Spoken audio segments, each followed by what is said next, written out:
Yo, what's up, good people? It's your guy, Grady Boy Papelon himself in the area. Right now, I'm here with one of the best actors we have in Africa, the rising actors that we have. He is from South Africa. I want him to introduce himself and say where he comes from in South Africa. Oh, my name is Thapelo. I was born and bred in Tembisa. I am an actor and my stage name is King. So I'm better known as King. I was raised in a province called Gauteng, born and raised there in Johannesburg. And then I've trained with the guys in Pretoria. That's when I met the crew that I'm working with currently. Yeah. So, for how long have you been into this acting industry? Now it's 10 years. It marks a decade this year. 10 years? Yes. Has it yet started paying, or you are still not yet to that point? It just started recently. So yes, it started just now. So I don't know. I'm still scared because of it's new. I've worked for so much and without getting anything. So now when you start getting that little money, it's scary, but then it gives hope that this thing might actually sustain you for your entire life or your entire existence.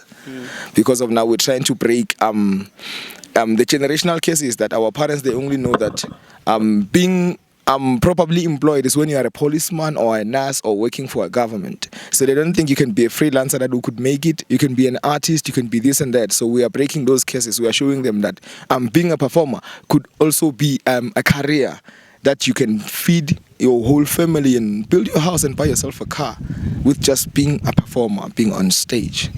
So I guess in every kind of work that we do, there are some challenges and also the advantages. What are the most challenges maybe that you face as an actor? Firstly, the challenges that I face as an actor. Obviously now in South Africa we would have got we language barrier. If now we're doing Shaka Zulu, you can't speak Zulu, and then you can't you're not feeling enough to play in that kind of production. If now they want taller people, you happen to be a bit shorter, now you are challenged. If now they want a white-skinned person, you happen to be a bit darker, it's a challenge. And then usually when you come from an ordinary black community, they don't believe in that thing. Nobody wants to support you. The only time they support you is when they see you being on TV or maybe taking a plane to go and represent the country. That's when they're like, oh, we believed in your dream, but then actually they never did believe. So nobody takes you serious up until you actually make it.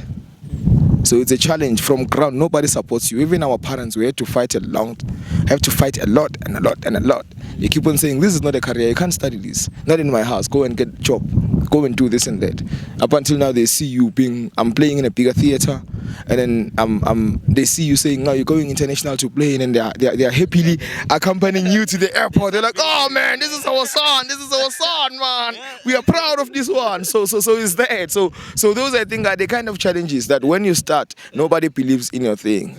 But then when you are there, everybody wants to claim you and wants to support you. Until it starts to bring some level. Yes, very true. And so there are so many challenges that we face, mostly just now because you are in Kenya and I am in the industry too, but our actors do face a lot. They don't have enough facilities, equipment, and also some investors. I don't think if in South Africa you go through that kind of challenges. We do. The problem is that with these countries, the media knows how to sell the countries. They know how to brand the country and make it look a bit better than all of Africa. So when you are in Africa, you think there in the Kusini there as the place of milk and honey. Then you get to the Kusini, you find the very same politics that you get in Kenya. For real? Yeah, that's why we are here. We want to go international, and then we are happy to be in Africa. Because of in South Africa, we can get what we're really looking for. Which are these politics that you are talking about? There's a lot. Firstly, it's a government corruption. Those people, they eat their money. They don't take us serious. The government funding, and then in South Africa, we don't have royalties for film and television. If you go, you shoot, they pay you money, you're done once, and then you're gonna watch yourself on TV for 15 years without getting shit. But when it is compared to Kenya, I guess you guys are paid much. There was a celebrity who had talked about he got paid well in South Africa, but when it comes to Kenyan industry, you are paid very little money. With that, I can really attest. South Africa has got industry. It has got an industry, but then it's closed. It's full of gatekeepers. People are putting their friends in. That's why now you would see beautiful productions from South Africa, but then you wonder how the casting happened. Where were you? What happens to the calls? And then now South Africa, it takes from agents. We as freelancers, we can't access their auditions. We need representatives. And then when you get a representative, they end up taking percentages from your salary. You know, and then it's like that. And then when you come, say, here I am, I want a representative. They're telling you, no, you're not qualified enough. You don't have professional photography. You don't have professional photographs. You don't have this and that, the reels, this and that. But then I'm a professional actor. I can do this. And then they take their friends, and then they end up saying, you know what, fuck this thing. Let me go elsewhere, and probably I'll meet people, or I'll be in a country or places that appreciate what I offer as an artist. Because of, at home, at a struggle, because of as much as the bread is big, but then it's kind of like owned by particular people, and then they're only throwing crumbs at us. But then from the outside, you guys, when you look at South Africa, it's beautiful. Now, for example, if South Africa wins World Cup, who benefits? What benefits? The country or the government? What do I get from that World Cup? Nothing. So with certain things you question, because of there's just a lot of things that happen, but then yet we can't really talk about them on an international platform. But then, honestly, Africa was corrupted by its leaders. All of us have got problems with our leaders, and then some countries actually are very inspirational with fighting for their cause. Like your Gen Zs, they fought for what they believe in. Probably even us in South Africa, we should do that. And then you probably seen us marching as artists and actors, trying to fight for what we believe in, trying to fight for our industry to give us money. Because of arts and culture is combined with sports in South Africa. And then 75% of the funding goes to sports. In arts and culture, they leave nothing. So they believe more in sports and not in arts. So they invest in sports, they don't invest in us. Talking about the Gen Zs, are the Gen Z of South Africa so radical? But we have not seen any kind of a big protest against the government or against some kind of bad stuff happening in the governments like you have seen in Kenya. I think last time we heard it was in 2015. 2015? Yes. Protest.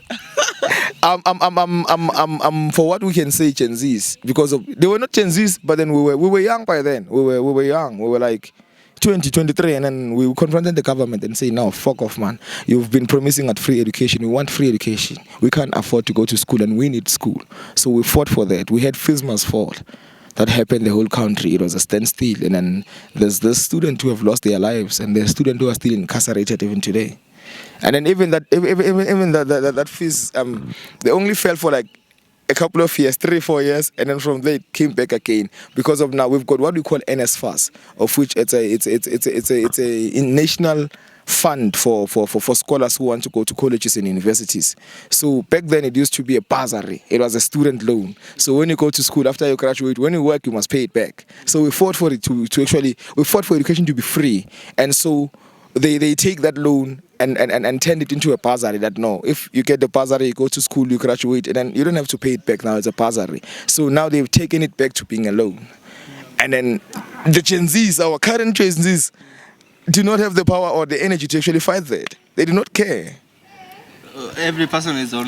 Yeah, those who afford to pay school fees, they go and pay their fees. And those who can't afford, they don't go to school. That means in South Africa, there's no free education? No, there's no free education. Wow. So that's what right now we are fighting for, because when Moi Kibaki was the president of Kenya, that is back from 2002 to 2013, that was the time that I was in primary school, and we got educated freely. There was free education in every part of this country. So I'm assuming because South Africa is at least more developed than us, I was assuming maybe you guys there's free education right in your country, but it's saddening. Yeah, it's saddening because of now. When you see South Africa, they would show you those big, beautiful cities. They would show you Cape Town. They'd never show you the squatter camps that we grew up in. They'd never show you the poorest places in South Africa. That's why you would assume they do not exist. Of which they are there. I mean, in South Africa, there's places whereby we only have got like 2 cars, and then everybody is riding on their punda. You get the point. And then now you're riding a donkey. Like in South Africa, you've got donkeys. You go and fetch water from the river there. You're struggling for water. You can't get clean water in South Africa, of which there's such places. And you never see them on the media. On the media, you only see beauty. You never see reality. I mean, we've got rural places. I come from Limpopo. Probably I'll send you a picture with my punda, so that you see I own one. You know, I come from Limpopo. You know, so there's a lot of rural places of which are underdeveloped, and then there's a lot of squatter camps. We call them squatter camps. Let's say it's kind of again informal settlements whereby people, they just come and build shacks over shacks over shacks. When one shack burns, the whole squatter camp burns. You get the point. Then it happens to be squatter camp that does not have water, does not even have electricity. So there, all of you guys are having have got gas stoves and are lighting candles. So what are the chances of burning in such a place? So there's just a lot of place like that. And then, by the way, you know, South Africa has got the highest crime rate. Yeah, again. I've been hearing about the stories of exactly among urban areas that there's so many youths that are stealing people things, stuffs. It's like even sometimes in Kenya, I guess. But for now, the security sector has been upgraded, so there's not so much stories about those incidents. Unless you tell us from your own understanding, and also you have been there, you have engaged with them. Kindly, maybe you have been spotted sometime with a youth that you have. I'm also a youth. Something. The way youth is not like sponsored, it's not like taken serious. It's stressful, man. You're growing, and then now you happen to be a father. You must fend for your daughter or your son. The government is not helping you with anything. You're so stressed, you end up dabbling in drugs and trying to at least balance your brain. From there, you start having to hustle to feed your habit. It goes bigger and bigger. And then when we're speaking of crime, probably people think of like pavement robbery or robbery when people guns and hijackings. So with that, the kind of crime that I'm talking about is corruption, even from government corruption. You see, even here in Kenya, I've seen things here. Because of now, police come, as much as security is too tight, they come, but then I've seen extortion. Police come and they find you are doing something wrong. When they come, they threaten to report you. What they want for you is one money. Give me 1,000 Kenyan shilling, then I will release you. Then you are free. You can do whatever now. Put a blind eye. You get the point. So that is corruption on its own. It's crime on its highest level because of when it's being done by police, when it's being done by government officials. That you get a fund to go and give 2 million to go and open a school somewhere. And then you eat that money, all of it, you only send 100,000.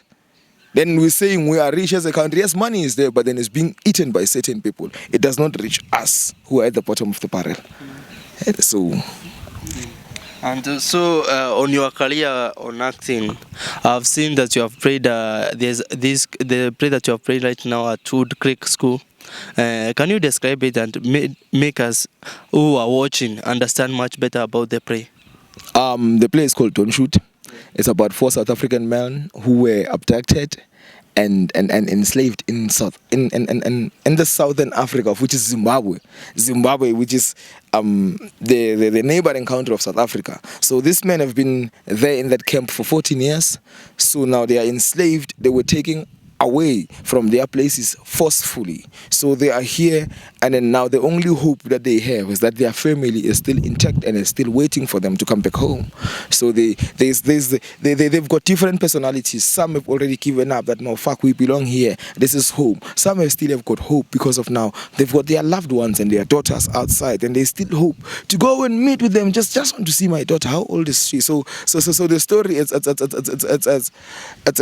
a mixture of emotions because of this happiness, this fight, this hope. So it really plays with emotions of people. It plays with what we go through on our daily basis. There's love, there's hope, there's anger, and there's acceptance.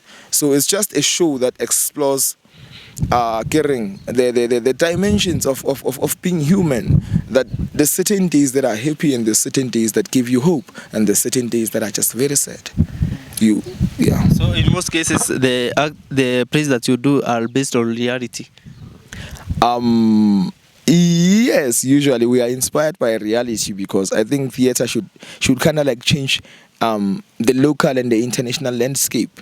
We should bring our stories here so that we tell you the reality about South Africa. That is not what you see on TV, but then we are also struggling like you guys. We've got our challenges. Probably you should ask your friends who are that side, you know. But then we are just people and black people like you who are being misled by our leaders because of now. As much as we see South Africa as better developed and then it has got resources underneath, but then we all know that the richest country in Africa is DRC. DRC can sustain us with their minerals. It can sustain the whole of Africa with their minerals for the next coming century. But then why is it like this? Why is it torn by wars and stuff? Is it because of the leadership? So that thing I think is happening in each and every South African country.